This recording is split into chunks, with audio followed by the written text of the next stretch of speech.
लोगों ने last class में पढ़ा था और क्वेश्चंस बच्चों के उनसे आने चाहिए इसके आंसर। ऐसा नहीं है कि मैं देखो मेहनत कर रहा हूँ आपके लिए क्वेश्चंस लिख रहा हूँ and these questions are all asked in some of the previous exams.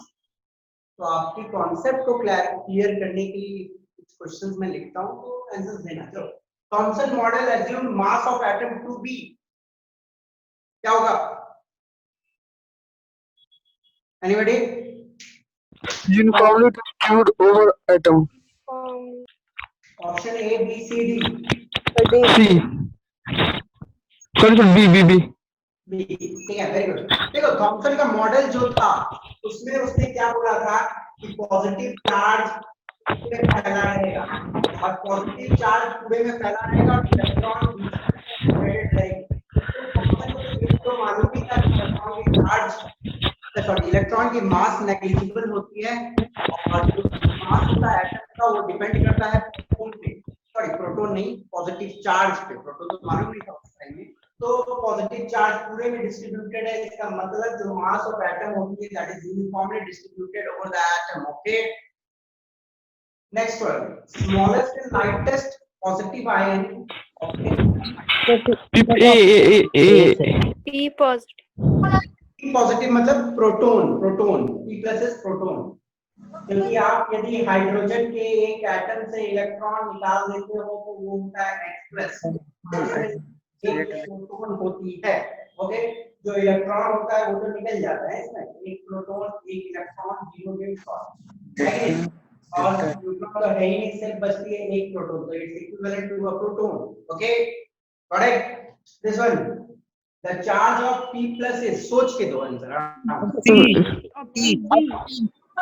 Sir equal तो थोड़ा ज्यादा होता है। Positive. The charge of P plus is Sir, opposite. Opposite B. Sir C and B. इसका आंसर होगा बोथ ए एंड बी। क्यों? क्योंकि देखो चार्ज ऑफ प्रोटॉन और इलेक्ट्रॉन ऑपोजिट तो होता ही है, साथ में इक्वल भी होता है। तो answer will be both A and B, equal भी हो सकता है, ऑपोजिट भी है कि नहीं? As per Maxwell, light waves एक इलेक्ट्रोमैग्नेटिक वेव्स है। ऑप्शन लाइट वेव्स जो होते हैं एसोसिएटेड है, उसके साथ क्या-क्या एसोसिएटेड होती है? Option Option D. Both. Both. जो लाइट वेव्स होते हैं उसके साथ इलेक्ट्रिक फील्ड और मैग्नेटिक फील्ड दोनों एसोसिएटेड होते हैं। इलेक्ट्रोमैग्नेटिक वेव्स में इलेक्ट्रिक और मैग्नेटिक फील्ड साथ में आगे बढ़ता है। ओके, 99.985% ऑफ हाइड्रोजन एटम्स, जो जितने भी हाइड्रोजन एटम्स मिलते हैं इस संसार में, उसमें जो 99.985% है उसमें कोई न्यूट्रॉन नहीं होता है। और वो आइसोटोप कौन सा है? Sir protium. Sir, protium. A. Protium. कोई भी न्यूट्रॉन इसमें नहीं रहती है, यही मेजॉरिटी है पानी में। Okay, this are examples of isotopes. Isobar होगी, isobar. Okay, iso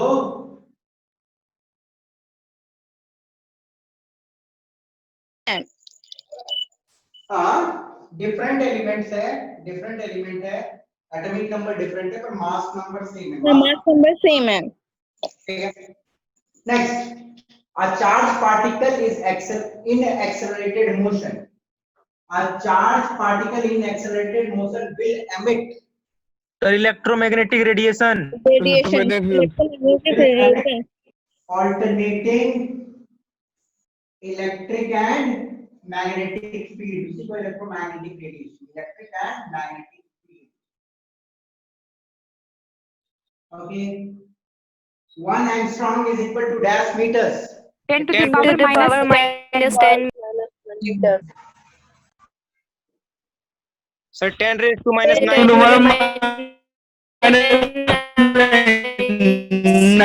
9 meters.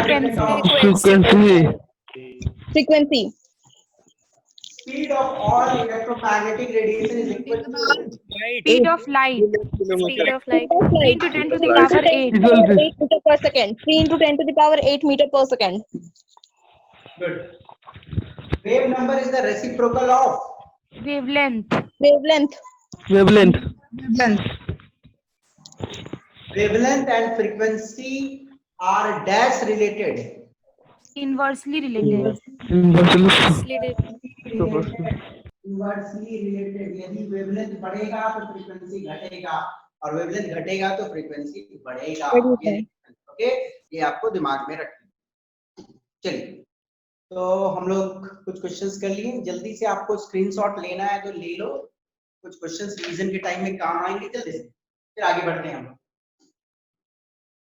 Okay, मिटा दो. चलिए,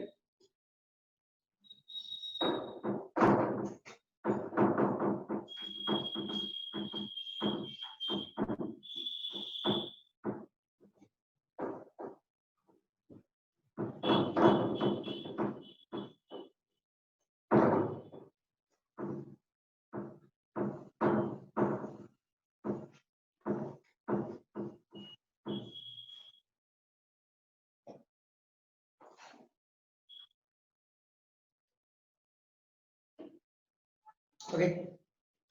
चलिए,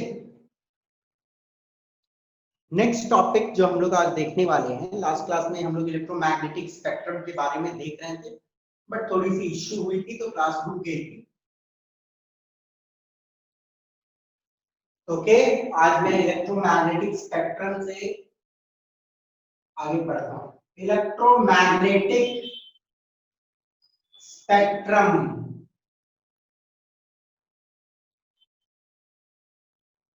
देखो, यदि हम लोग इसका प्रॉपर डेफिनेशन देखें, the arrangement of all electromagnetic radiation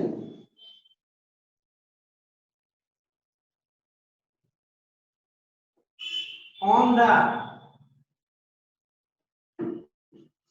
basis of wavelength or frequency is known as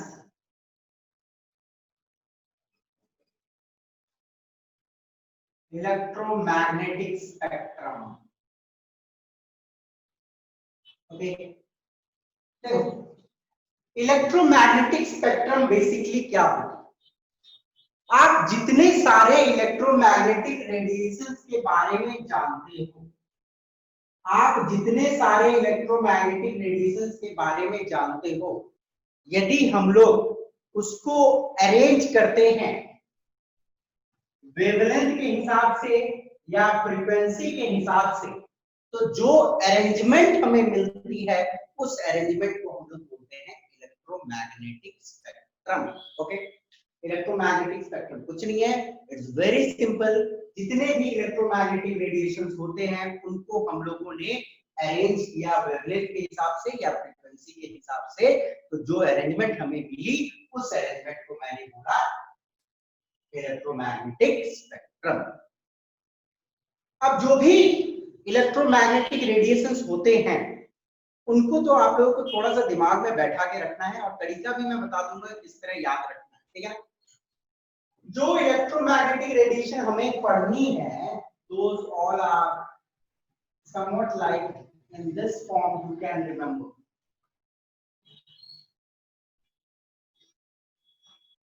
Okay, it's GXU Wimmer. GXU Wimmer. अब है देखते हैं आप लोग. G का मतलब होता है gamma rays. Okay, gamma rays. Okay, X का मतलब एक्स रेज. U का मतलब Ultraviolet rays. Ultraviolet rays. V का मतलब visible raise. I infrared. Infrared rays. Magnetic. Microwave. Oh, microwave rays. This one is Radiation. radio waves. देखो बेटा, आपको ये पैटर्न याद रखना है। एक्चुअली ये pattern is something like this. मैंने जो इस हिसाब से अरेंज किया है इधर, ओके, मैं जब इधर जाता हूं, इधर से इधर में जाता हूं तो वेवलेंथ इंक्रीजेस, ठीक है। आप इधर से इधर जा रहे हैं तो वेवलेंथ इंक्रीज हो रही है। गामा रेज की रेडिएशन काफी कम होती है, रेडियो वेव्स की रेडिएशन काफी ज्यादा होती है। और वहीं आप यदि इस डायरेक्शन में जाओ, ओके, इस डायरेक्शन में यदि आप जाते हैं, ऐसे यदि आप जाते हो तो इधर फ्रीक्वेंसी तो इनवर्सली रिलेटेड है, ये तो आपको मालूम ही है कि इधर यदि वेवलेंथ इंक्रीज हो रहा है तो इधर फ्रीक्वेंसी, ओके। अब कहानी कुछ ऐसा है, ओके, कहानी कुछ ऐसा है कि आप बोलोगे कि सर हम लोग क्यों डिफरेंट डिफरेंट कैटेगरी में पढ़ रहे हैं, ओके। डिफरेंट डिफरेंट कैटेगरी में पढ़ने का रीजन ये है कि गामा की वेवलेंथ कुछ और है, फ्रीक्वेंसी कुछ और है, रेडियो वेव्स की भी वेवलेंथ और फ्रीक्वेंसी कुछ और है, और कहीं न कहीं फ्रीक्वेंसी या वेवलेंथ पे प्रॉपर्टीज बहुत हद तक डिपेंड होती है। यदि मैं गामा रेज की वेवलेंथ का बात करूं तो आप अपने एक बाल का टुकड़ा लो, एक बाल का टुकड़ा, उस बाल के थिकनेस में हो सकते हैं हजारों वेव्स, इतनी कम वेवलेंथ होती है गामा रेज। एक बाल के थिकनेस में हजारों वेवलेंथ आ सकते हैं। वहीं रेडियो वेव्स इतने बड़े वेव्स होते हैं कि आप लाखों किलोमीटर ले लो तो लाखों किलोमीटर में भी एक वेव्स नहीं आ पाती, इतनी ज्यादा वेवलेंथ है दो क्रेस्ट के बीच में, इतनी डिस्टेंस। तो ऑब्वियस सी बात है, जब इतनी डिफरेंस है तो प्रॉपर्टी भी डिफरेंस होगी, और हम लोगों को डिफरेंट डिफरेंट कैटेगरीज में इन्हें पढ़ना है, ओके। अब कहानी ये है कि ये पैटर्न आपको याद रखना है कि ऐसे याद कर लेना, जी एक्स यू विमर, ओके। गामा सबसे कम वेवलेंथ, एक्स रेज फिर थोड़ा वेवलेंथ बढ़ा, अल्ट्रावायलेट वेवलेंथ बढ़ा, और रेडियो वेव्स तक पहुंचते पहुंचते वेवलेंथ काफी ज्यादा हो जाती है, ओके। बेसिकली यदि मैं बात करूं आप लोगों से तो आप लोगों को एक रेंज याद रखना है, विजिबल रेज। यदि विजिबल रेज की मैं बात करूं तो विजिबल रेज जो होती है, आपको याद है विजिबल रेज में क्या क्या होती है, violet, indigo, blue, green, yellow, orange, red. ये सबको मालूम है कि नहीं? मालूम होगा सबको। Yes, sir. विजिबल रेज जो होती है violet, indigo, blue, green, yellow, orange, red, और इसकी रेंज आपको याद रखनी है, it's from 400 nanometre to 750 nanometre. बोलने का मतलब वायलेट की वेवलेंथ सबसे कम होती है, और इधर आप जाओगे तो रेड की वेवलेंथ सबसे ज्यादा है, 750 नैनोमीटर। इधर वेवलेंथ इंक्रीज है, ओके। तो ये दिमाग में रखना है, ये चीज मैं सर्कल कर दे रहा हूं कि आप भूलो ना। इस डायरेक्शन में वेवलेंथ बढ़ेगी और इस डायरेक्शन में फ्रीक्वेंसी बढ़ेगा, ओके। ये याद रखना, और ये ऑर्डर ये आपके दिमाग में रहनी चाहिए। ये रेंज याद रखना, विजिबल का रेंज है 400 नैनोमीटर से 750 नैनोमीटर, ओके। तो this one is electromagnetic spectrum for you, जहां पे मैंने वेवलेंथ के हिसाब से इंक्रीजिंग वेवलेंथ बोलो या डिक्रीजिंग फ्रीक्वेंसी बोलो, इस डायरेक्शन में उस हिसाब से मैंने सजाया है। And this one is electromagnetic spectrum, okay. तो आई सपोज आपको ये आइडिया क्लियर हो गया होगा, और सबसे इंपॉर्टेंट है आपको ये याद रखना, ओके।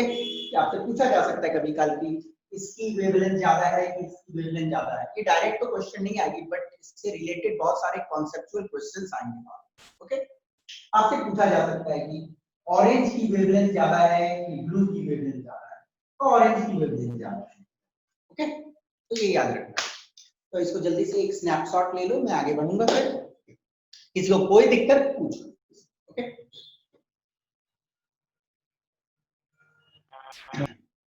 बेटा समझ आ गई? मिटा दूं मैं इसको? Yes. चलो, Yes, sir. GXU विमर, याद रखना इस पैटर्न, ठीक है?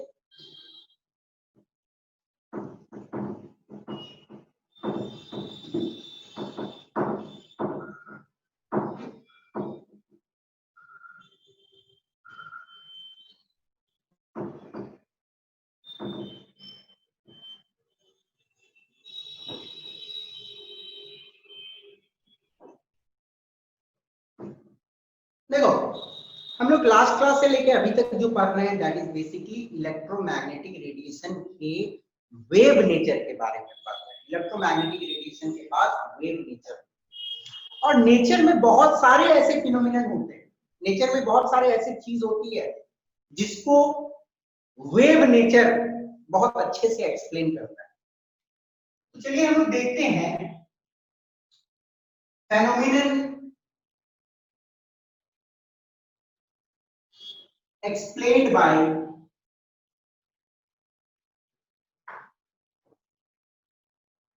wave nature of electromagnetic radiation। आपके प्रकृति में बहुत सारे ऐसे चीज होते हैं जिसको वेव नेचर इलेक्ट्रोमैग्नेटिक रेडिएशन का बहुत अच्छे से एक्सप्लेन करता है।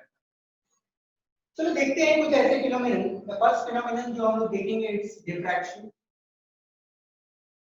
अब बेटा इसको तो हम लोग बहुत जनरल में केमिस्ट्री में देखने वाले हैं, क्योंकि आप लोग इन डेप्थ फिजिक्स में वेव ऑप्टिक्स जब आएगी तो वहां पे इन डेप्थ पढ़ोगे आप इसके बारे में, बट यहाँ पे बहुत जनरल में देखते हुए हम लोग आगे बढ़ जाएंगे। डिफ्रैक्शन एक ऐसी फिनोमिनन है जिसको वेव नेचर बहुत अच्छे से एक्सप्लेन करता है। डिफ्रैक्शन है क्या, देखते हैं हम। The bending of waves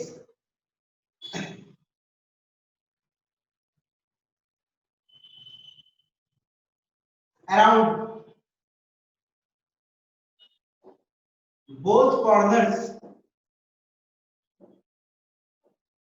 of a small opening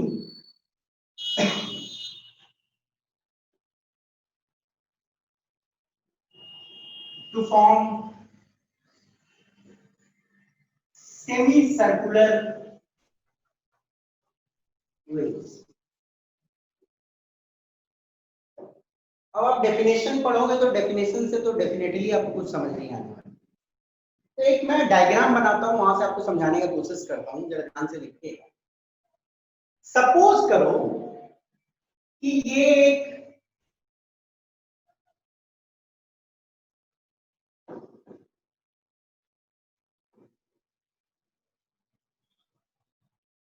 जगह है जहां पे एक छोटी सी ओपनिंग है यहाँ पे, ठीक है, और यहां से कुछ इलेक्ट्रोमैग्नेटिक रेडिएशंस आगे बढ़ रही है।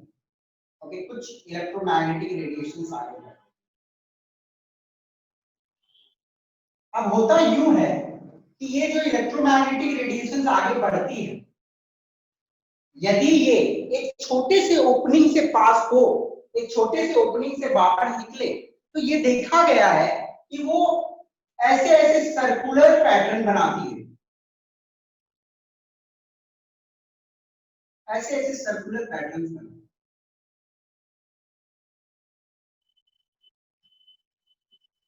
है। ओके, अब इस फिनोमिनन को बेसिकली वेव नेचर ही एक्सप्लेन कर सकता है। पहले आप डिफ्रैक्शन समझ लो एक पल के लिए। डिफ्रैक्शन क्या है?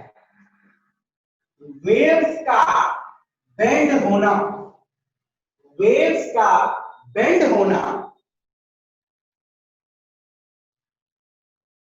कॉर्नर के अराउंड, कॉर्नर के अराउंड, ये जो कॉर्नर है ना, कॉर्नर के अराउंड जब वह एक छोटी सी ओपनिंग से पास होता है, इलेक्ट्रोमैग्नेटिक रेडिएशंस का बेंड होना बोथ कॉर्नर के अलोंग, जब वह एक छोटे से ओपनिंग से पास होता है और सेमी सर्कुलर पैटर्न बनाता है, सेमी सर्कुलर पैटर्न बनाता है, इस फिनोमिनन को हम लोग बोलते हैं डिफ्रैक्शन। ओके, वेरी सिंपल में इलेक्ट्रोमैग्नेटिक रेडिएशन एक छोटे से ओपनिंग से पास हुई और सेमी सर्कुलर वेव्स बना। ओके, तो यदि आप यहाँ पे इलेक्ट्रोमैग्नेटिक रेडिएशन का पार्टिकल नेचर पकड़ो, पार्टिकल्स को छोटे छोटे पार्टिकल्स होते हैं, तो यदि इलेक्ट्रोमैग्नेटिक रेडिएशन पार्टिकल्स हैं तो पार्टिकल्स कैसे आएंगे, छोटे छोटे पार्टिकल्स आएंगी और ओपनिंग से पास हो जाएगी और स्ट्रेट निकलेगी। यदि इलेक्ट्रोमैग्नेटिक रेडिएशन के पास पार्टिकल नेचर है तो उसे ओपनिंग के थ्रू स्ट्रेट निकल जाना चाहिए, बट ऐसा तो नहीं हो रहा है, वो सेमी सर्कुलर पैटर्न बना रही है। तो इस सेमी सर्कुलर वेव के पैटर्न से हम समझ ले रहे हैं कि इलेक्ट्रोमैग्नेटिक रेडिएशन के पास वेव नेचर हो रही है, इसलिए वो सेमी सर्कुलर वेव्स बना रही है जब वो छोटे से ओपनिंग से पार हो रही है। उसके पास कोई पार्टिकल नेचर नहीं है, उसके पास वेव नेचर है, तभी ना सेमी सर्कुलर वेव बन रही है। तो डिफ्रैक्शन नेचर में होने वाला एक ऐसा फिनोमिनन है जो एक्सप्लेन करता है कि इलेक्ट्रोमैग्नेटिक रेडिएशन के पास वेव नेचर है, तभी वो सेमी सर्कुलर वेव्स बना हुआ है। Okay, I suppose idea clear होनी चाहिए, बहुत सिंपल में, ज्यादा दिमाग लगाने की जरूरत नहीं है इसमें, क्योंकि वेव ऑप्टिक्स में इन डेप्थ आप लोग पढ़ोगे। Next, there is one more phenomenon जिसे हम लोग बोलते हैं इंटरफेरेंस। ओके, अब इंटरफेरेंस जो होती है बेसिकली ये दो टाइप की, one is constructive interference and another one is destructive interference। हम तो समझते हैं बेसिकली ये क्या है। सपोज करो एक वेव है ऐसे, ठीक है, एक वेव बड़े, और एक दूसरा वेव है कुछ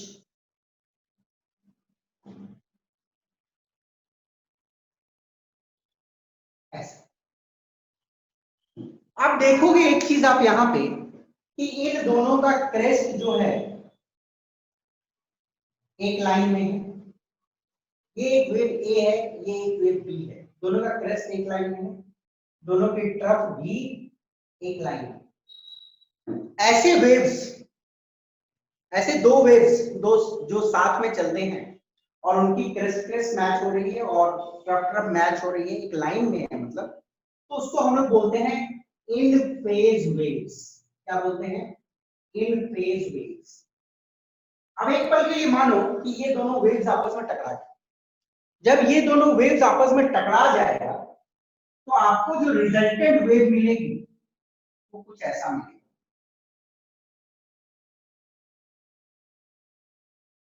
ओके, उसकी एम्पलीट्यूड बढ़ जाएगी। होता क्या है, ये दोनों जब मैच होता है तो इसकी क्रेस्ट और इसकी क्रेस्ट आपस में मैच हो जाती है और एम्पलीट्यूड ज्यादा हो जाता है। इसकी ट्रफ और इसकी ट्रफ आपस में मैच हो जाती है और एम्पलीट्यूड ज्यादा हो जाता है। तो इन फेज वेव्स आपस में मिलती है तो ये एक ब्राइटर रीजन प्रोड्यूस करती है। ऐसा रीजन प्रोड्यूस करती है, ब्राइटर रीजन। रीजन क्या है, मैंने लास्ट क्लास में बताया था, यदि एम्पलीट्यूड बढ़ जाएगा, एम्पलीट्यूड बढ़ जाएगा तो ब्राइटनेस बढ़ जाएगी। ओके, सपोज करो ये एक लाइट है जिसकी कुछ एम्पलीट्यूड है, ये एक लाइट है जिसकी कुछ एम्पलीट्यूड है, दोनों आपस में मिल गया तो दोनों का क्रेस्ट का मैच किया और एम्पलीट्यूड बढ़ गई, ट्रफ भी मैच किया और एम्पलीट्यूड बढ़ गई। तो दो in phase waves produces brighter region. ऐसा रीजन प्रोड्यूस करेगा, ब्राइटर रीजन प्रोड्यूस। और एक होती है interference, that is destructive interference, जहां पे आउट ऑफ फेज वेव्स हो। ओके, अब आउट ऑफ फेज वेव्स क्या होता है, चलो उसको भी देखते हैं हम लोग। तो मैं यहां बना देता हूं आपको, ठीक है। सपोज करो ये एक वेव है, ठीक है, और ये एक दूसरा वेव है।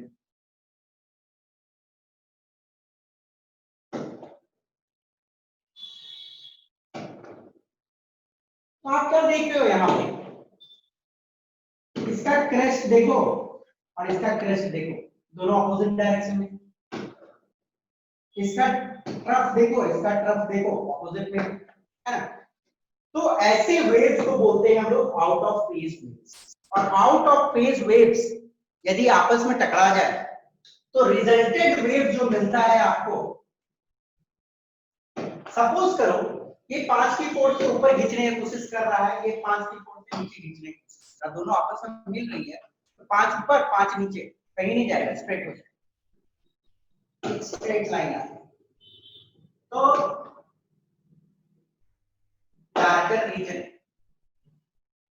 तो जब आउट ऑफ फेज वेव्स आपस में टकराते हैं तो आपको जो रिजल्टेंट वेव मिलेगा that will have a darker region, क्योंकि दोनों के एम्पलीट्यूड के इफेक्ट को काट देता है। Okay, out of phase waves produces darker region. तो प्रकृति में ये जो फिनोमिनन है इंटरफेरेंस, जहां पे एम्पलीट्यूड आपस में मैच होकर बड़ी एम्पलीट्यूड बना देती है, एम्पलीट्यूड आपस में कैंसिल करके स्ट्रेट लाइन बन जा रही है, मतलब डार्क हो जाती है। तो इस पैटर्न को यदि आप पार्टिकल नेचर पकड़ोगे तो कुछ एक्सप्लेन कर ही नहीं पाओगे, वेव ही पकड़ के ना एक्सप्लेन कर पा रहे हैं। वेव आपस में मैच कर रही है तो एम्पलीट्यूड लगा रहे हैं कि एम्पलीट्यूड बढ़ गई, तो एम्पलीट्यूड तो वेव नेचर में आता है। तो वेव नेचर के दम पे, इलेक्ट्रोमैग्नेटिक रेडिएशन का वेव नेचर के दम पे हम लोग इंटरफेरेंस जैसे पैटर्न जो नेचर में होती है, डिफ्रैक्शन जैसे पैटर्न जो नेचर में होती है, उसको एक्सप्लेन करते हैं। तो वेरी सिंपल में मैंने डिस्कस किया, इन डेप्थ फिजिक्स की पार्ट है, वहां पे आप लोग पढ़ो। तो जल्दी से इसको नोट डाउन कर लो, एक स्क्रीनशॉट ले लो। क्वेश्चन कभी कभी पूछा जाता है केमिस्ट्री में ही कि कौन से दो नेचुरल फिनोमिनन को एक्सप्लेन करती है वेव नेचर, तो डिफ्रैक्शन और इंटरफेरेंस। ओके, चलिए, हो गया, समझ आ गया होगा सबको, आई सपोज, वेरी सिंपल में। आगे बढ़ेंगे, ठीक है। गॉट इट सर, हाँ बोलो बेटा। सर इंटरफेरेंस वर्ड का मीनिंग क्या होता है? वही ना, इंटरफेरेंस का मतलब यही हुआ कि दो वेव जब आपस में मैच कर जाती है तो रिजल्टेंट वेव जो मिलती है उसकी एम्पलीट्यूड कैसी है। Okay, that mean. Okay sir.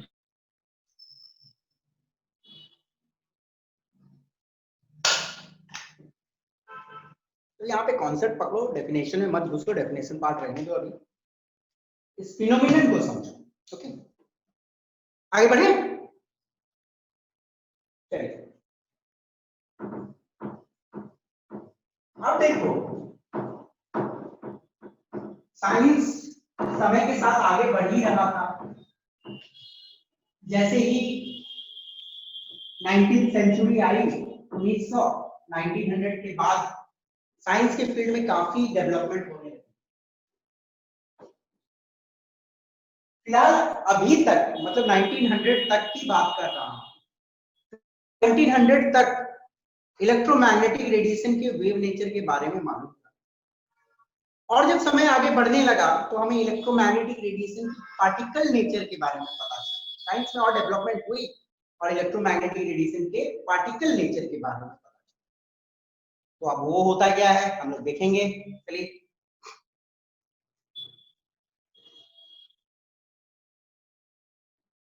Particle nature,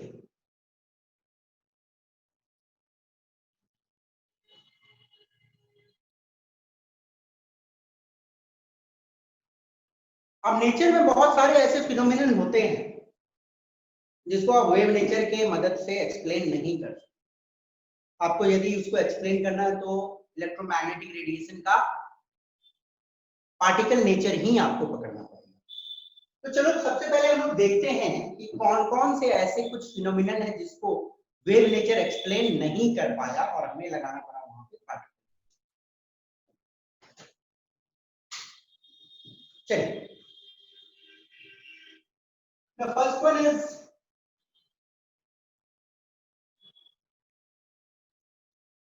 nature of emission of radiation, nature of emission of radiation from hot bodies.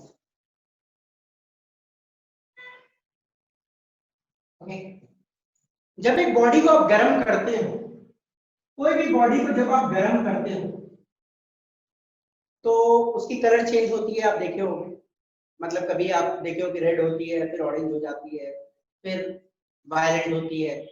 तो जो हॉट बॉडीज होती है उससे रेडिएशन तो निकल रहे हैं, विजिबल रेडिएशन निकल रहे हैं। तो हॉट बॉडी से निकलने वाले रेडिएशन के पैटर्न को जब वेव नेचर एक्सप्लेन करने का कोशिश किया तो एक्सप्लेन नहीं कर पाया, वहां पे वो फेल। तो हम लोग इन डिटेल्स पढ़ेंगे इसके बारे में कि हॉट बॉडीज से रिलेटेड जो रेडिएशन निकलती है उसकी एक्सप्लेनेशन वेव नेचर में हमें नहीं मिली और उसको एक्सप्लेन कर पाया particle nature. We will deal in depth, हर एक पॉइंट को हम लोग स्टडी करेंगे। द सेकंड वन वाज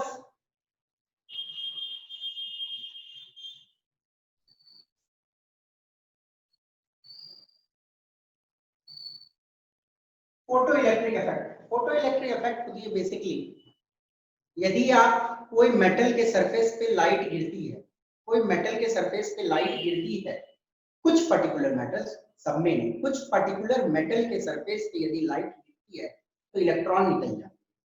तो इस फिनोमिनन को भी वेव नेचर नहीं एक्सप्लेन कर पाया था, इसको एक्सप्लेन किया था particle nature. Photo electric effect होती है एक चीज जहां पे लाइट गिरती है यदि मेटल के सरफेस पे तो इलेक्ट्रॉन निकलते हैं। ओके, इसको भी वेव नेचर एक्सप्लेन नहीं कर पाया था, particle nature. Third one is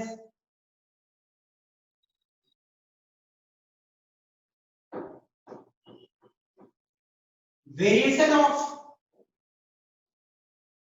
heat capacity of solids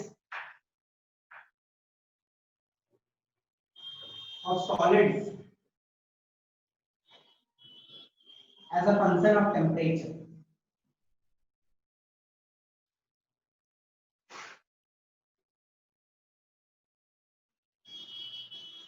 देखो बेटा, हीट कैपेसिटी बेसिकली वो फिजिकल प्रॉपर्टी होती है कोई मैटर की।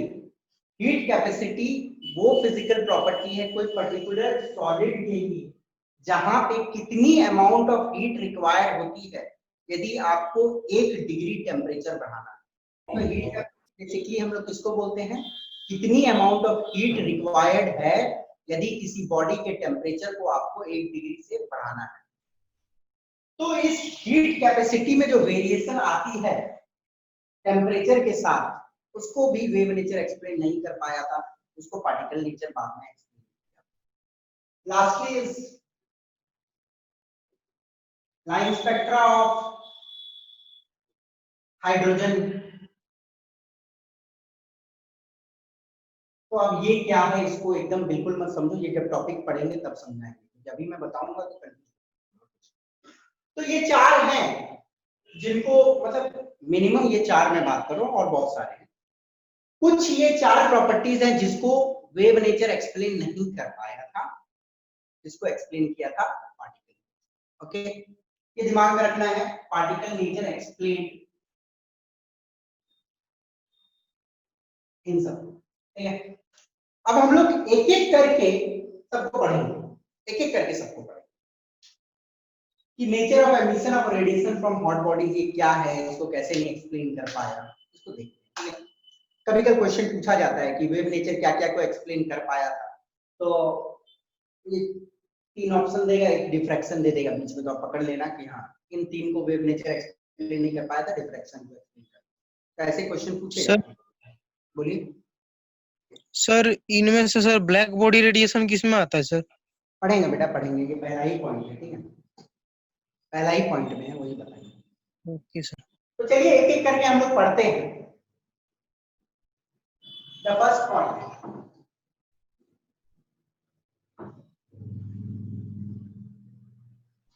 सबसे पहले चलो हम लोग समझने की कोशिश करते हैं nature of emission of radiation from hot bodies. इसको पार्टिकल नेचर कैसे एक्सप्लेन किया था, वेव नेचर क्यों नहीं एक्सप्लेन कर पाया। ओके,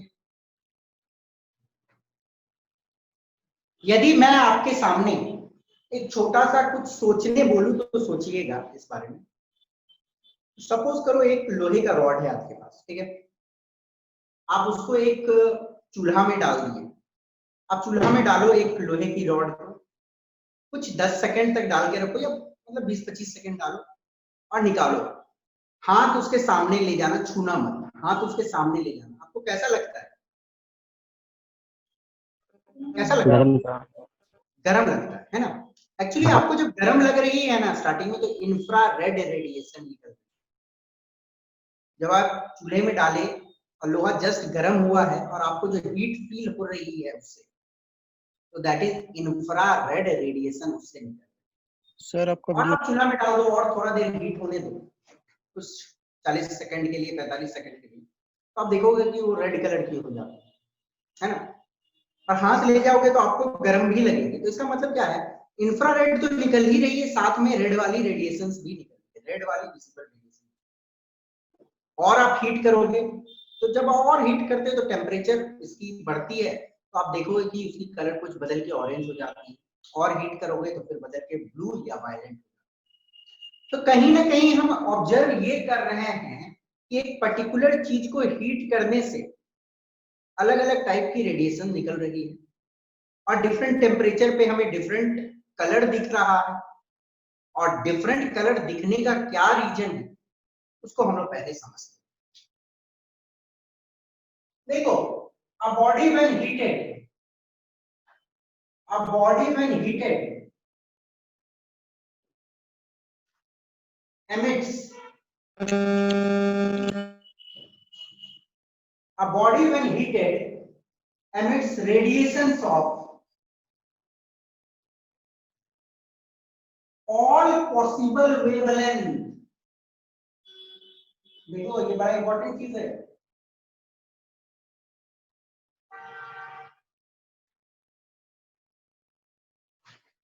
जब कोई पर्टिकुलर बॉडी को आप हीट करते हो तो उससे दुनिया की सारी रेडिएशन निकलती है, राइट फ्रॉम 0 टू इंफिनिटी, सब रेडिएशन निकलती है जब एक बॉडी को हीट करते हो। बस फर्क यही होता है कि किसी का ज्यादा निकलता है तो किसी का कम निकलता है। ओके, जैसे एक बॉडी है तो उससे सारे रेडिएशन निकलेंगे, λ1, λ2, λ3, λ4, बहुत सारे, λ5, λ6, λ7, λ8, λ9, λ10, बहुत सारे प्रकार के रेडिएशंस निकलते हैं जब एक बॉडी को आप हीट करते हो, जब आप इसको हीट करते हो।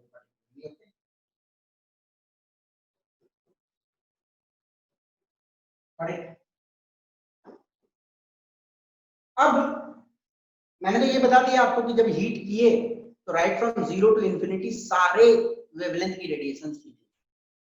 तो यदि मैं एक ऐसा बॉडी जिसको मैं हीट किया हूं उसका मैं एक ग्राफ प्लॉट करता हूं, ओके, मैं ग्राफ प्लॉट करता हूं, that is intensity, okay, intensity versus wavelength, okay.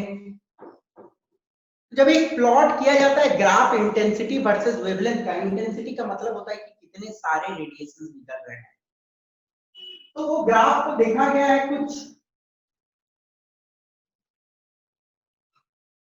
इस प्रकार का होता है, ठीक है ना।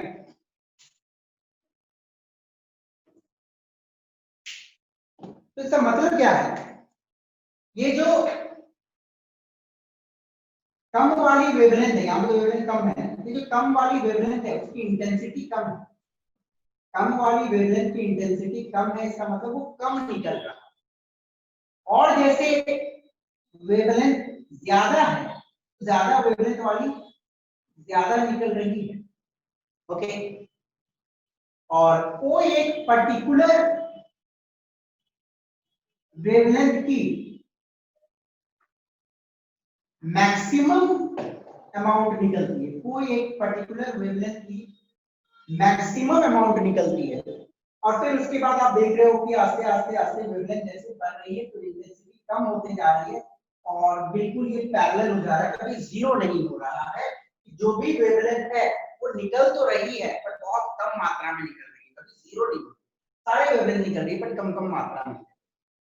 तो अब यदि हम लोग देखें इस ग्राफ को, तो इस ग्राफ का सिग्निफिकेंस ये है कि देखो रेडिएशन तो सारे निकल रहे हैं, बट ये जो लैम्डा मैक्स है, जो वेवलेंथ मैक्सिमम अमाउंट में निकल रही है, lambda max wavelength determines the color of hot body at that temperature.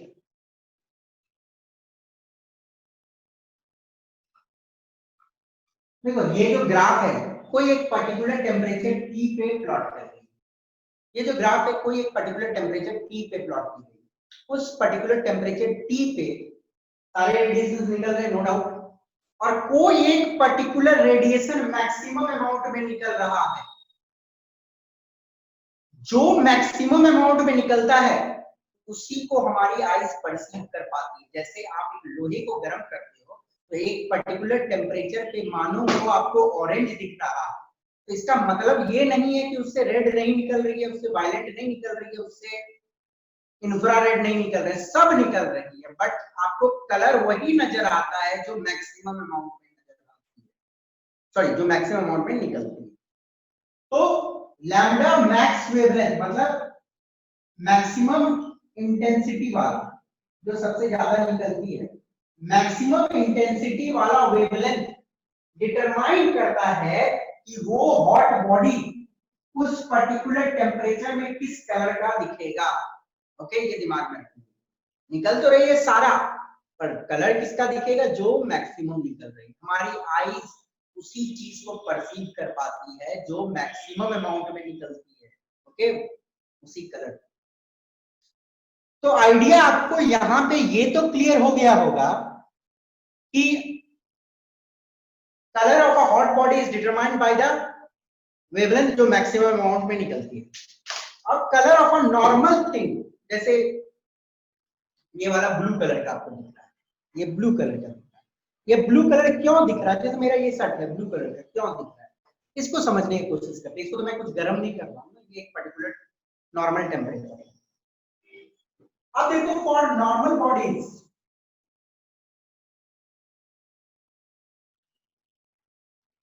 यदि मैं कलर का बात करूं,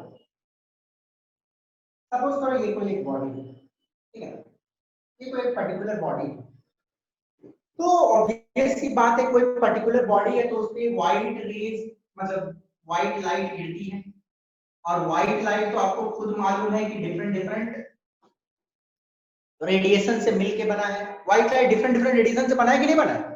हाँ ना? Yes, sir. बना है ना? Violet, indigo, blue, green, yellow, orange, red, ये सारे मिलके व्हाइट बनी। तो कोई एक नॉर्मल बॉडी पे जब व्हाइट लाइट गिरता है, ये व्हाइट लाइट, तो वो बॉडी क्या करता है? कुछ रेडिएशन को अपने अंदर में एब्जॉर्ब करता है, कुछ उसमें एब्जॉर्ब हो जाती है, कुछ उसके अंदर ही रहेगा, कुछ एब्जॉर्ब हो जाता है, कुछ उसके थ्रू ट्रांसमिट हो जाता है, कुछ उसके थ्रू ट्रांसमिट हो जाता है, कुछ उसके थ्रू बाहर निकल जाता है, और कुछ उससे टकरा के रिफ्लेक्ट। तो जो कलर का लाइट रिफ्लेक्ट हो जाता है वही डिटरमाइन करता है कलर। तो ये मुझे बताने की जरूरत नहीं है, बट कॉन्सेप्चुअली थोड़ा बता दिया आपको। ये तो आपको मालूम ही है कि जो चीज रिफ्लेक्ट होती है वही कलर का दिखता है कोई चीज। बट यहाँ पे जो मैं कॉन्सेप्ट बताना चाहता हूँ वो इंपॉर्टेंट है कि एक नॉर्मल बॉडी को यदि आप हीट करते हो, देखो ध्यान से सुनो इस बात को, ये इंपॉर्टेंट है। कोई एक नॉर्मल बॉडी को जब आप हीट करते हो तो उससे दुनिया की सारी रेडिएशन एमिट होती है, सारी रेडिएशन एमिट होती है, राइट फ्रॉम 0 टू इंफिनिटी सारे रेडिएशन। बट जब उस पे आप दुनिया का सब रेडिएशन एब्जॉर्ब कर पाता है, जब दुनिया के सारी रेडिएशन एक नॉर्मल बॉडी पे डाल दो तो वो कुछ ही को एब्जॉर्ब कर पाता है, बाकी को वो या तो ट्रांसमिट कर देता है या तो रिफ्लेक्ट।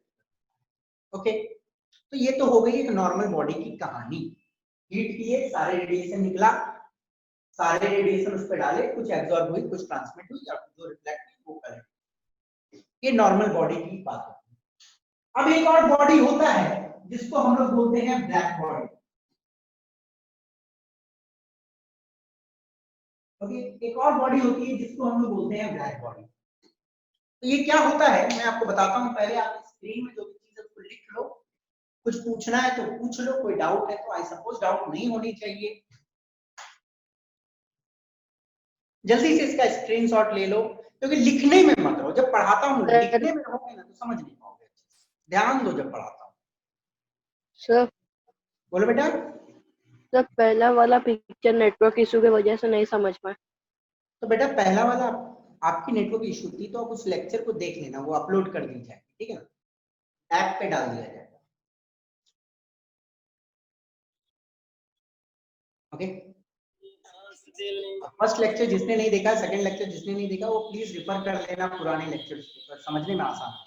चलिए लेट्स मूव फर्दर, आगे बढ़ते। मिटा दूं, चलिए।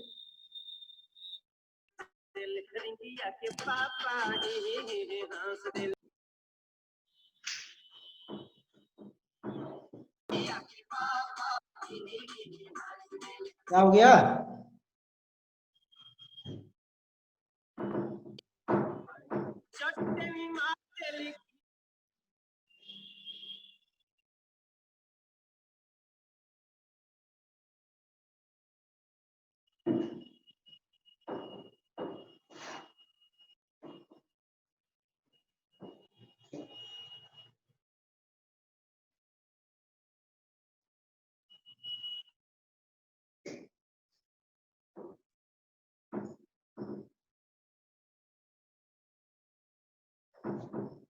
अरे उसको भी मिटा दिया। चलो ब्लैक बॉडी क्या होती है उसको हम लोग थोड़ा समझ लेंगे।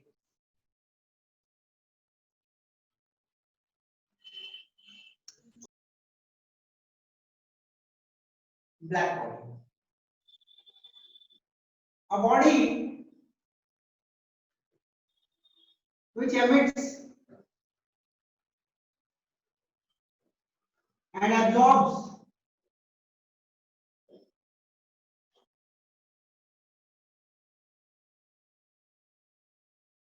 radiation of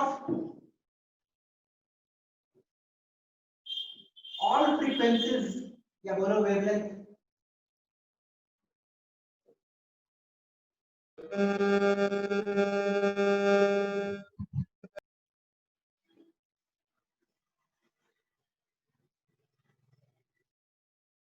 आनंद कुमार अपना वीडियो बंद करो।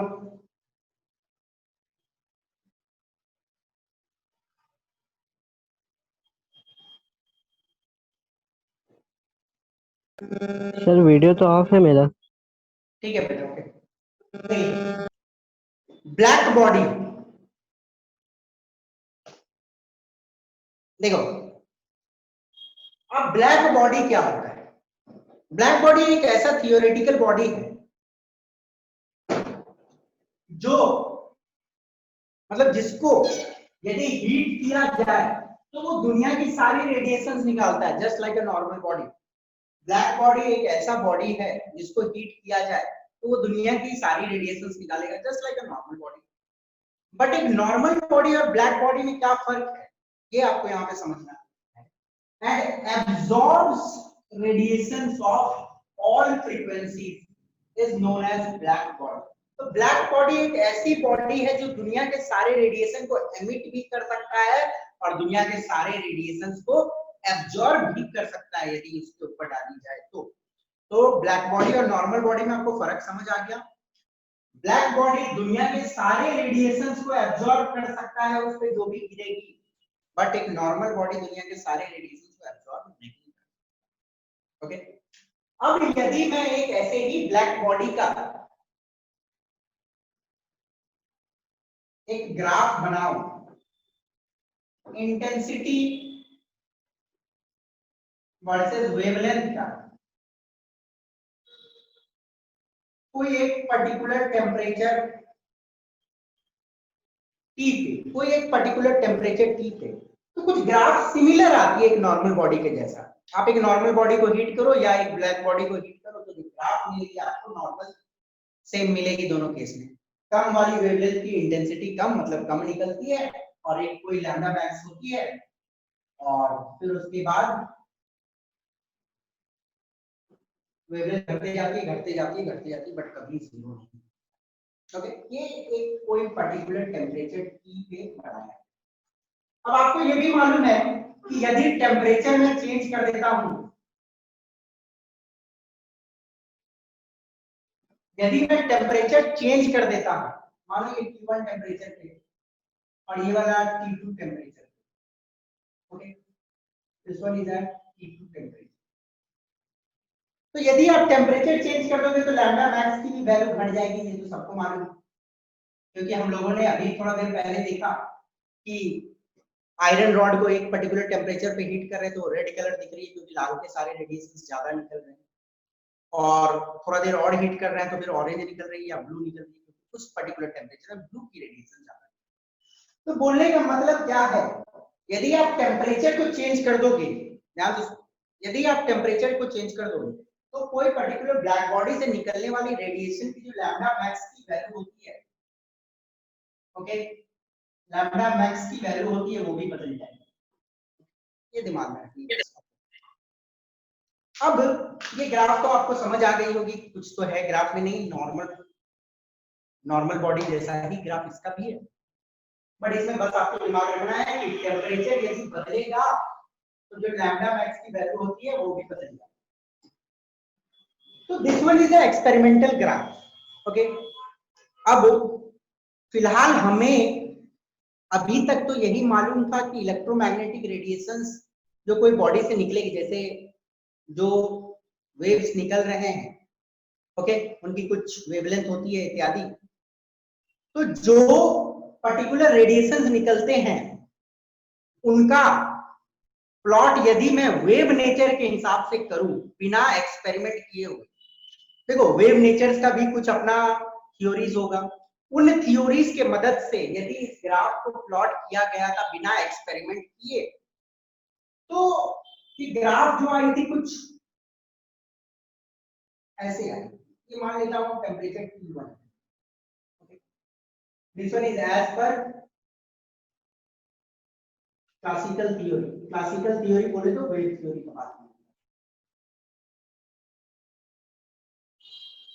जब इलेक्ट्रोमैग्नेटिक रेडिएशन का, देखो ये सारे इलेक्ट्रोमैग्नेटिक रेडिएशन, ओके, और यही इलेक्ट्रोमैग्नेटिक रेडिएशन के निकलने का जो वेरिएशन है उसको मैं वेव नेचर लगा के प्लॉट करूं तो ग्राफ कुछ ऐसा आ रहा है। तो बेटा बताओ ये ग्राफ कोई भी एंगल से ये वाले ग्राफ से मिल रहा है जो एक्सपेरिमेंटल डाटा है? नहीं, बिल्कुल नहीं मिल रहा है। वेव नेचर से जो ग्राफ प्लॉट किया जा रहा है और एक्सपेरिमेंटल ग्राफ है उसमें कोई मिला मतलब कोई समानता नहीं। तो सिंपल सी बात है, कुछ ना कुछ गड़बड़ी तो है इलेक्ट्रोमैग्नेटिक रेडिएशन के वेव नेचर की समझ में, और हमारी जो समझ है इलेक्ट्रोमैग्नेटिक रेडिएशन से रिलेटेड उसमें और कुछ इंप्रूवमेंट की जरूरत है। तब ना, यदि इंप्रूवमेंट जरूरत नहीं है तो वेव नेचर होती है इलेक्ट्रोमैग्नेटिक रेडिएशन की, उसके थ्योरी के हिसाब से ग्राफ प्लॉट की जाती तो ग्राफ एकदम ऐसा आना चाहिए, पर ग्राफ ऐसा नहीं आया, ग्राफ तो अलग आ रहा है। तो कुछ ना कुछ गड़बड़ी तो थी इलेक्ट्रोमैग्नेटिक रेडिएशन के वेव नेचर से रिलेटेड थ्योरी में, और उसमें थोड़ी और इंप्रूवमेंट जरूरी थी। और उन इंप्रूवमेंट को एक फेमस साइंटिस्ट बोलो उस जमाने में, मैक्स प्लैंक ने किया, जिसने थियोरेटिकल ग्राफ को एक्सप्लेन किया था, सॉरी प्रैक्टिकल ग्राफ को एक्सप्लेन किया था कि ये ग्राफ क्यों ऐसी है। तो चलो हम लोग देखते हैं नेक्स्ट कि मैक्स प्लैंक ने क्या बताया, ओके। तो इस पार्ट को नोट कर लो और मैं आगे बढ़ूंगा।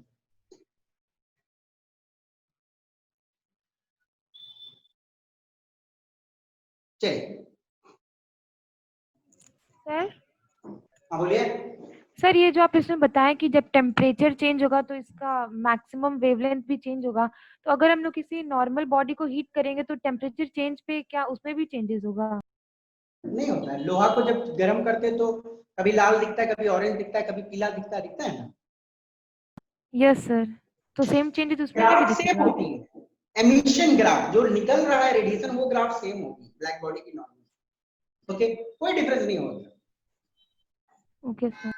बस इतना आपको ध्यान देना है कि ब्लैक बॉडी को अभी इन डेप्थ आपको पढ़ना नहीं है, बहुत आपको दिमाग लगाना पड़ेगा ब्लैक बॉडी से। ब्लैक बॉडी और नॉर्मल बॉडी में बस इतना फर्क आप जान लो कि जो रेडिएशन एमिट होती है हीट करने पे वो तो सिमिलर होती है right from 0 to infinity, but absorb की सेंस में डिफरेंस होती है। ब्लैक बॉडी सारे एब्जॉर्ब कर लेगा, नॉर्मल बॉडी सारे एब्जॉर्ब नहीं करता, कुछ रिफ्लेक्ट करता है, कुछ एब्जॉर्ब करता है, कुछ ट्रांसमिट। अब चलो हम लोग देखते हैं कि इलेक्ट्रोमैग्नेटिक रेडिएशन की जो समझ थी कि उसके पास वेव नेचर है, उसमें क्या और सुधार की जरूरत थी और किसने किया।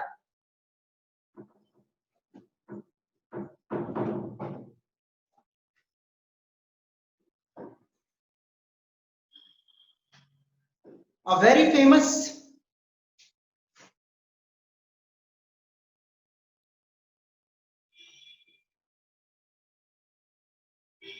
साइंटिस्ट मैक्स प्लैंक ने 1901 में एक थ्योरी दिया, और उस थ्योरी को देने से पहले उन्होंने एक चीज बोला कि अभी तक हमारी जो जनरल समझ कहती है कि इलेक्ट्रोमैग्नेटिक रेडिएशन कुछ इस प्रकार ट्रेवल करती है वेव की तरह, है ना। हमारी जनरल समझ अभी तक जितना साइंस में डेवलपमेंट हुआ है वो कहती है कि इलेक्ट्रोमैग्नेटिक रेडिएशन एक वेव की तरह चलती है ना। और वेव में बेसिकली क्या ट्रांसमिट होता है? वेव में बेसिकली एनर्जी ट्रांसमिट। तो एनर्जी जो ट्रांसमिट हो रहा है इलेक्ट्रोमैग्नेटिक रेडिएशन में वो एकदम कंटिन्यूअसली ट्रैवल हो रहा है, क्योंकि वेव तो कंटिन्यूअस होती है, कहीं ब्रेक नहीं होती। तो मैक्स प्लैंक ने बोला कि अभी तक जो हमारी समझ कहती है कि इलेक्ट्रोमैग्नेटिक रेडिएशन में जो एनर्जी ट्रांसमिट हो रही है वो कंटिन्यूअसली ट्रांसमिट हो रही है, उसमें कुछ गड़बड़ी है। एनर्जी कंटिन्यूअसली ट्रैवल नहीं कर सकती। उन्होंने बोला कि एनर्जी ट्रांसमिट होगा छोटे छोटे पैकेट्स, छोटे छोटे पैकेट्स में एनर्जी ट्रांसफर। ओके, तो चलो हम लोग समझने की कोशिश करते हैं कि मैक्स प्लैंक ने क्या थ्योरी दिया है। मैक्स प्लैंक के आधार पे एटम्स एंड मॉलिक्यूल्स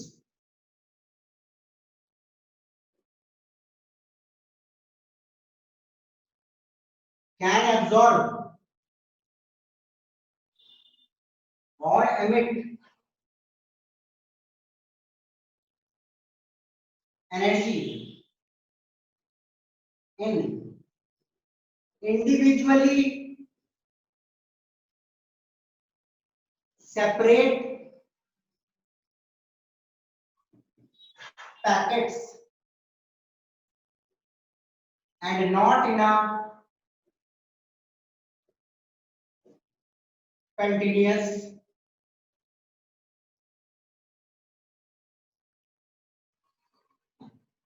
देखो मैक्स प्लैंक ने बोला कि एटम्स और मॉलिक्यूल्स एनर्जी जब एब्जॉर्ब करेगा या एमिट करेगा वो कंटिन्यूअसली नहीं करेगा वेव की तरह। मैक्स प्लैंक ने बोला एटम्स और मॉलिक्यूल्स एनर्जी एब्जॉर्ब या एमिट कंटिन्यूअसली वेव की तरह नहीं करेगा। वो कैसे करेगा? वो एब्जॉर्ब या एमिट करेगा इंडिविजुअली सेपरेट पैकेट में, इंडिविजुअली सेपरेट पैकेट। ओके, समझ गए? तो इंडिविजुअली सेपरेट पैकेट से इसका मतलब ये तो पार्टिकल्स हो गई, अलग अलग पार्टिकल्स डिस्कंटिन्यूअस है ना, इंडिविजुअल पैकेट्स है। तो इलेक्ट्रोमैग्नेटिक रेडिएशन का कॉन्सेप्ट अब बदल रहा है कि उसमें एनर्जी कंटिन्यूअस फ्लो होती है। तो ये कोई थ्योरी बोल रहा है कि हाँ कंटिन्यूअस फ्लो होती है, बट अब मैक्स प्लैंक बोल रहा है कि नहीं, कंटिन्यूअस नहीं फ्लो होती है इलेक्ट्रोमैग्नेटिक रेडिएशन, वो बना हुआ छोटा छोटा पैकेट ऑफ एनर्जी से जो डिसकंटिन्यूअसली फ्लो करता है। ओके, तो ये मैक्स प्लैंक ने बोला। और उन्होंने एक शब्द को इंट्रोड्यूस किया, दैट इज क्वांटम। अब क्वांटम क्या होती है? The smallest packet of energy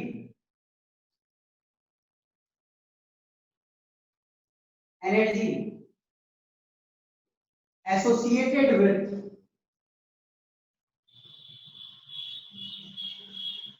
an EM radiation।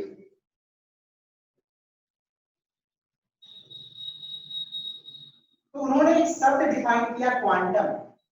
Quantum का मतलब होता है कि एक पर्टिकुलर ईएम रेडिएशन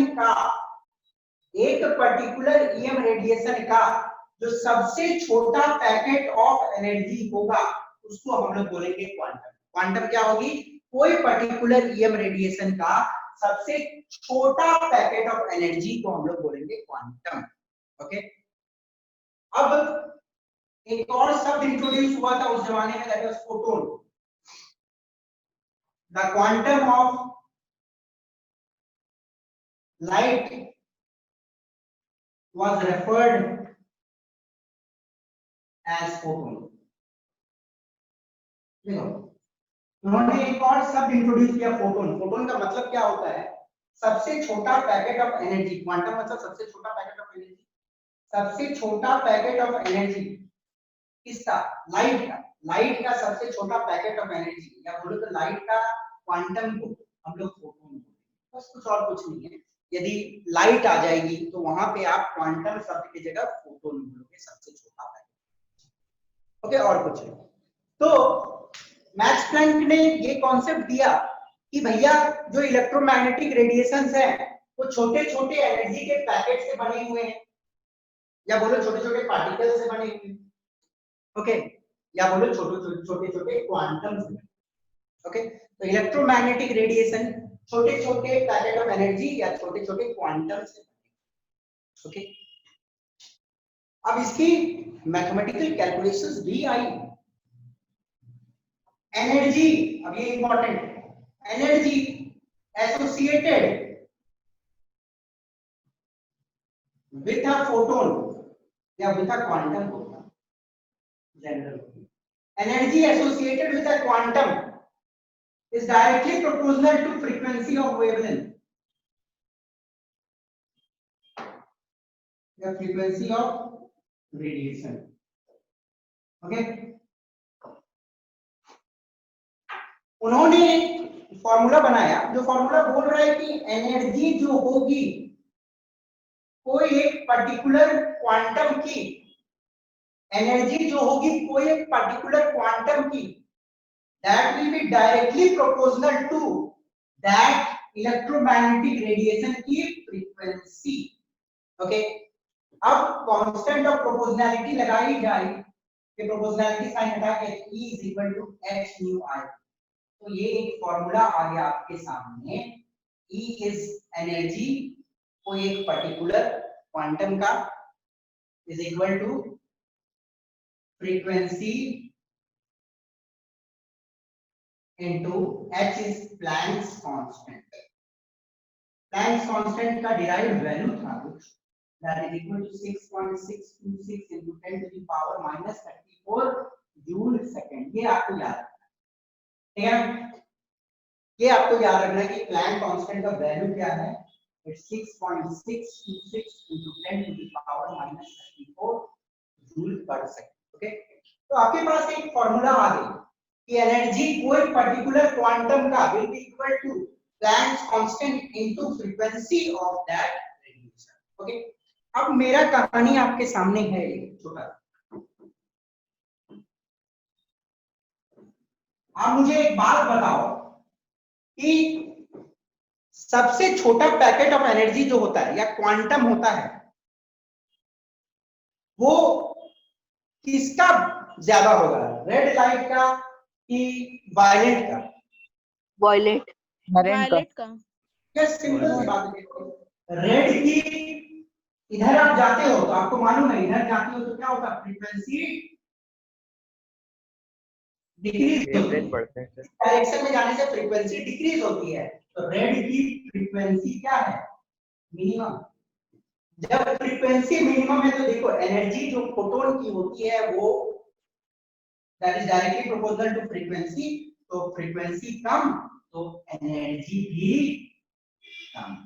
वही वायलेंट की फ्रीक्वेंसी मैक्सिमम है तो फ्रीक्वेंसी मैक्सिमम तो एनर्जी उसकी फोटोन की भी मैक्सिमम। तो देखो इलेक्ट्रोमैग्नेटिक रेडिएशन जो विजिबल वाली है उसमें रेड की जो एनर्जी होती है मिनिमम होती है, उसके क्वांटम के सॉरी लाइट विजिबल है तो इसकी फोटोन होगा, जो रेड की फोटोन होती है उसकी एनर्जी मिनिमम होती है और वायलेट की जो फोटोन होती है उसकी एनर्जी मैक्सिमम होती है। क्यों? क्योंकि हमें ये फॉर्मूला बता रहा है। इसलिए तो जब आप कोई बॉडी को हीट करते हो तो सबसे पहले आपको रेड कलर दिखता है क्योंकि उसकी एनर्जी सबसे कम है, इसलिए सबसे पहले वही निकलता है। ओके, तो ये कहानी आपको याद रखनी है, ये फॉर्मूला आपको याद है। एनर्जी कोई भी क्वांटम की या कोई भी फोटोन की will be equal to Planck's constant into frequency of that radiation। तो हर रेडिएशन की जो स्मॉलेस्ट पैकेट ऑफ एनर्जी होगी वो डिफरेंट होगी और वो डिपेंड करेगी फ्रीक्वेंसी पे। और आज हम लोगों ने पढ़ा है कि अलग अलग चार्ट पढ़ा कि अलग अलग रेडिएशंस की अलग अलग फ्रीक्वेंसीज होती है, अलग अलग वेवलेंथ होती है, तो कहीं ना कहीं फ्रीक्वेंसी तो एनर्जी को डिटरमाइन कर रहा है। तो हर रेडिएशन की एनर्जी भी डिफरेंट है क्योंकि सबकी फ्रीक्वेंसी डिफरेंट है। अब देखो इस फॉर्मूला को हम लोग और एक दूसरे ढंग में भी लिख सकते हैं। लास्ट क्लास में हम लोगों ने पढ़ा था C is equal to mu lambda, सबको याद है कि नहीं याद है? याद होगा। तो न्यू के जगह में मैं लिख सकता हूँ C by lambda, लिख सकता हूँ कि नहीं लिख सकता? Yes sir. लिख सकता हूँ frequency is equal to C by lambda। तो इस फॉर्मूला को यदि मैं थोड़ा चेंज करूँ तो E is equal to H C by lambda लिख सकता हूँ कि नहीं लिख सकता? लिख सकता हूँ, न्यू के जगह में मैंने बैठा दिया C by lambda। Yes. Okay, तो energy of a quantum is equal to h into speed of electromagnetic radiation, सबकी सेम होती है, डिवाइडेड बाय उसकी वेवलेंथ। ओके, तो कभी आपको कोई भी पर्टिकुलर इलेक्ट्रोमैग्नेटिक रेडिएशन का वेवलेंथ दिया हुआ है तो आप उसकी एनर्जी निकाल सकते हो, उसके क्वांटम की। यदि फ्रीक्वेंसी दिया हुआ है भी निकाल सकते हो, फ्रीक्वेंसी दिया हुआ तो फार्मूला लगाओ v is equal to h, wavelength दिया हुआ है equal to hc by 2। Okay, तो ये बताने की जरूरत नहीं है, c का वैल्यू तो सब केस में फिक्स होता है और वेवलेंथ आपको दी रहेगी तो निकाल लो। तो कुछ ये इंपॉर्टेंट फार्मूला है जो एकदम दिमाग में बैठा है। फ्रीक्वेंसी ज्यादा तो एनर्जी फोटोन का ज्यादा। तो बेटा ये कुछ इंपॉर्टेंट है जिनको जल्दी से आप समझ लो ज्यादा अच्छा है। समझ आई? अब देखिए एक छोटी सी बात और बोलता हूं आपको।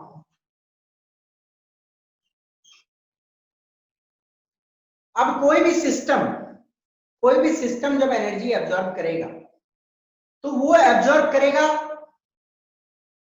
छोटे छोटे पैकेट ऑफ एनर्जी को, ठीक है ना? जब कोई भी सिस्टम एनर्जी एब्जॉर्ब करेगा तो छोटे छोटे पैकेट ऑफ एनर्जी एब्जॉर्ब करेगा, तो उसे जो है पैकेट करना तो 5 पैकेट करना, 100 पैकेट करना तो 100 पैकेट करना। ऐसा नहीं वो बोलेगा कि हम 5.5 पैकेट एब्जॉर्ब करेंगे, नहीं, आधा पैकेट को एब्जॉर्ब नहीं कर सकते, उसको एब्जॉर्ब करना तो पूरा कंप्लीट पैकेट एब्जॉर्ब करना।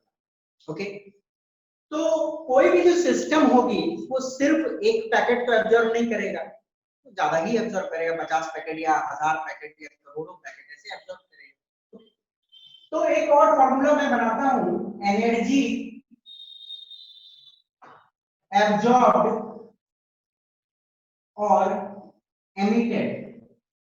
एनर्जी एब्जॉर्ब्ड और एमिटेड का फॉर्मूला हो जाएगा E is equal to NH nu। Okay, और इसको मैं ये भी लिख सकता हूं NHc by lambda। अब N क्या है? N is number of photons absorbed या number of quantum absorbed, और N is equal to 1 2 3 dot dot dot dot complete number होगी, इंटीग्रल नंबर होगी, वो फ्रैक्शन नहीं हो सकता है।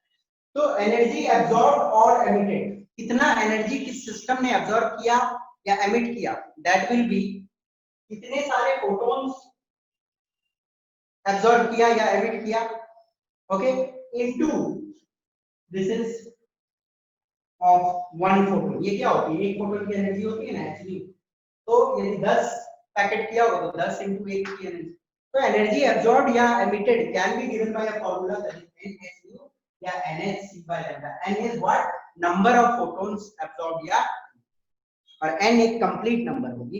कोई भी सिस्टम जब एनर्जी एब्जॉर्ब करेगा या एमिट करेगा वो कंप्लीट पैकेट्स में करेगा, छोटे-छोटे पैकेट्स में करेगा, छोटे-छोटे क्वांटम में करेगा, ओके, और कंप्लीट क्वांटम को एब्जॉर्ब करेगा, ना कि आधा आधा एब्जॉर्ब नहीं करेगा, ठीक है। आई सपोज ये एक इंपॉर्टेंट फार्मूला है, ये भी आपको मालूम है, तो सबको क्लियर होनी चाहिए, कुछ भी डाउट वाउट है तो पूछ लो।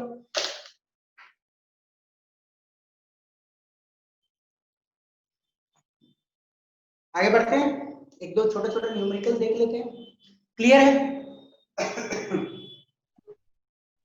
ये फॉर्मूला याद करो, E is equal to h nu, E is equal to h nu, frequency ज्यादा है तो फोटोन का एनर्जी ज्यादा, ओके।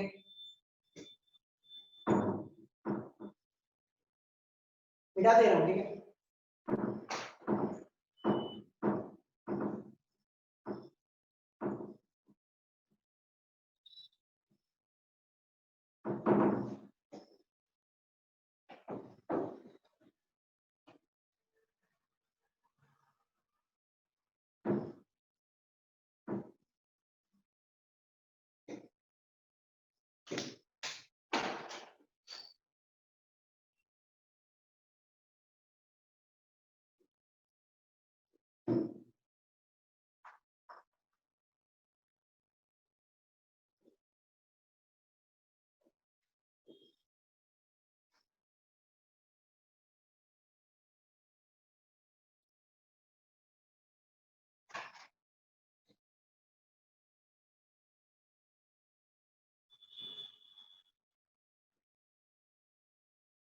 देखो एक छोटा सा क्वेश्चन यदि हम लोग देखें कि आपको क्या बोला गया है कि कैलकुलेट कीजिए कि कितना एनर्जी एसोसिएटेड होगा एक मोल फोटोन के साथ जिसकी फ्रीक्वेंसी है 5 into 10 to the power 14 hertz, okay. यदि हम लोग देखें एनर्जी ऑफ आ फोटोन, एक फोटोन की जो एनर्जी होती है is equal to h into nu, हम लोगों ने पढ़ा है h into nu energy of a photon. अब देखिए h होती है 6.626 into 10 to the power -34 joule second, और न्यू दिया हुआ है आपको 5 into 10 to the power 14 hertz. Hertz को आप सेकंड इनवर्स भी लिख सकते हो, ठीक है। तो सेकंड इनवर्स जाएगी, सेकंड जाएगी तो बच जाएगा जूल। तो आपको एक फोटोन की एनर्जी मिल जाएगी, ओके, एक फोटोन की एनर्जी मिल जाएगी आपको यहां से, इसको इससे इंटू कर दोगे तो एक फोटोन की एनर्जी मिल जाएगी। सपोज करो ये आया x जूल, सपोज कर लो ये आया x, ओके। तो ये तो एक फोटोन की एनर्जी है, आपसे पूछा है कितने, एक मोल फोटोन की एनर्जी पूछा है, तो एक मोल में कितने हो जाएंगे 6.022 into 10 to the power 23 photons होंगे। एवोगैड्रो नंबर के बराबर फोटॉन्स होंगे ना एक मोल में, ओके। तो इतने सारे फोटोन का कितना एनर्जी होगा into x into 6.022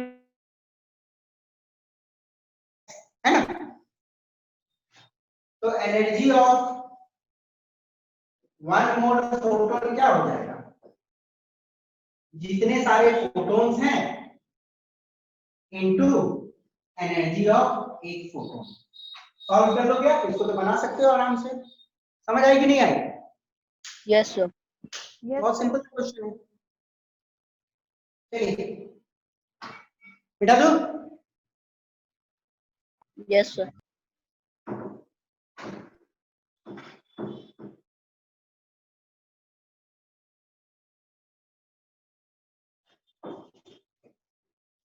देखो एक और एनसीईआरटी की क्वेश्चन है, अच्छी क्वेश्चन है। एक बल्ब है, ठीक है ना, ये बल्ब अब बोल रहा है कि जो बल्ब है ये 100 वाट का बल्ब है, ठीक है ना, ये जो बल्ब है 100 वाट की बल्ब है, और ये एमिट कर रहा है 400 नैनोमीटर की ठीक है ना? एक सिंगल ही रेडिएशन एमिट कर रहा है, मान लो एक सिंगल तो एमिट नहीं करता है, पर मान लो कि वो एक सिंगल रेडिएशन ही एमिट कर रहा है, that is of 400 nanometre. Okay, number of photons emitted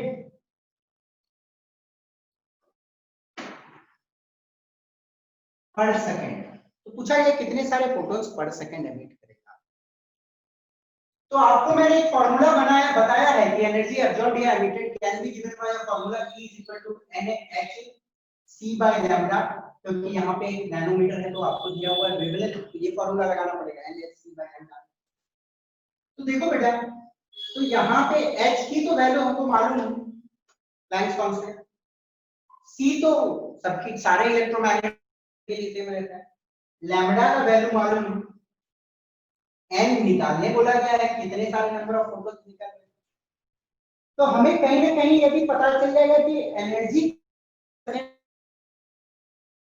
चल जाएगा n कितना है। तो आपको ये मालूम होनी चाहिए कि 100 वाट को हम लोग लिख सकते हैं 100 जूल पर सेकंड। एक 100 वाट के पावर वाला बल्ब का मतलब होता है कि वो 100 जूल पर सेकंड एमिट करता है। तो यहाँ पे एनर्जी की भी वैल्यू हमें पता चल गई कि 100 है पर सेकंड, 100 जूल निकल रहा है, पूछा भी है पर सेकंड। तो 100 है, h का वैल्यू, c का वैल्यू ये मालूम, n निकाल लोगे कि नहीं निकाल? Yes. निकालो। Yes, sir. ये तो लैम्डा कुछ पे होगा ना हाँ, और कुछ सर, थोड़े लैम्डा यहाँ पर न्यूमेरिकल भी देख, बोलिए बेटा। सर बोल रहे थे लैम्डा का यहाँ पर वैल्यू 400 नैनोमीटर होगा ना सर? क्या बोल रहे हो बेटा? सर लैम्डा का वैल्यू सर 400 नैनोमीटर होगा ना? हाँ दिया हुआ है ये 400 नैनोमीटर, ठीक ओके है। सर।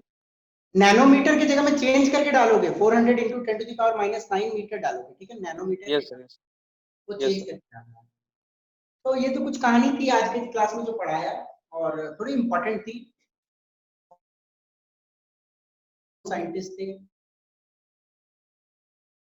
और देख लेना इसको अच्छे से पढ़ लेना, नेक्स्ट क्लास में इन डेप्थ थोड़ा सा और इफेक्ट क्या होगा।